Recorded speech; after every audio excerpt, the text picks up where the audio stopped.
This episode of The Informative Fisherman is brought to you by Impact Lures. For real action, making an impact. Hey, what's up guys? Nick the Informative Fisherman here, and today I'm going to welcome you to our first segment of questions and answers that I've decided to start doing. I got a lot of interesting questions on YouTube and people that email me personally, and I'd like to start sharing with you guys how I approach these questions and how I answer them, and I'd like to just speak them out a little bit more thoroughly instead of trying to refine it online like a lot of you guys have to read. So let's get started. The first question I have here was under my video, Understanding the Difference in Fishing Line. This guy asked here, hey, what test line should I use on a bait casting reel while using a 6-foot diving crankbait?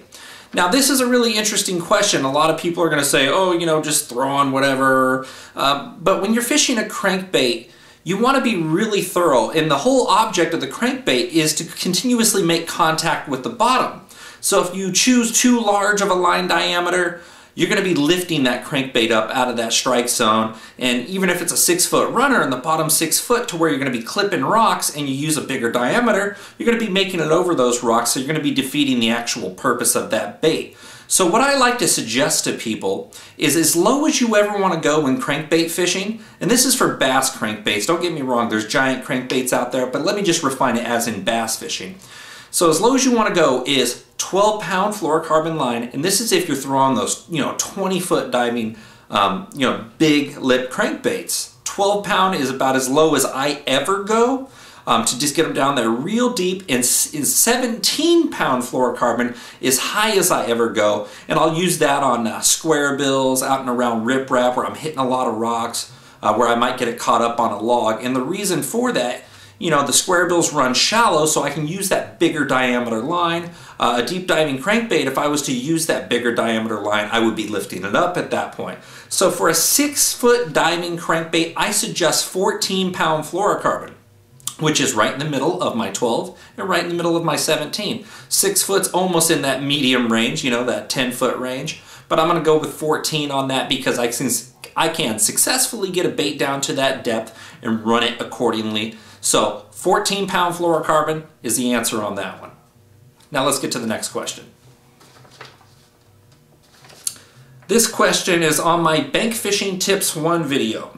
What's the difference between a graphite rod and a fiberglass rod, and which one is stronger? Fiberglass rods have been around forever, so have graphite rods. The big key difference between fiberglass and graphite is weight and strength. Fiberglass rods are a lot stronger than graphite rods, but they're more or less designed for bait fishing, casting a bait out there a long range, putting a big hook set and leaving your bait set out there.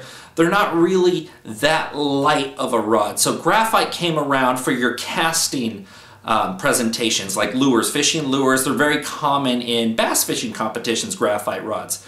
Graphite is much lighter. The snap back into the correct position, if you bend the rod over, when you let it go, it won't pop all over the place. It jumps right back into that position real quick. That's your graphite. Your fiberglass is a little bit more limber, but fiberglass is stronger than graphite, and graphite is lighter and a little bit faster and snappier. When it comes to bass fishing, you're going to hear a lot of guys, the older crowd, back in the early 90s, they mentioned fishing fiberglass rods for their crankbaits, and the reason for that is it would load up a little bit slower so those treble hooks wouldn't rip out. So that's where fiberglass came into bass fishing, but now a lot of guys are going to those carbon fiber choices. But to answer the question, fiberglass is stronger than graphite, and graphite is lighter than your fiberglass. And which one was stronger? That was the question, so that's your answer for that one. Next question. This is posted on my spinning reel basics video. Is it possible to use a crankbait on a medium action rod with a spinning reel?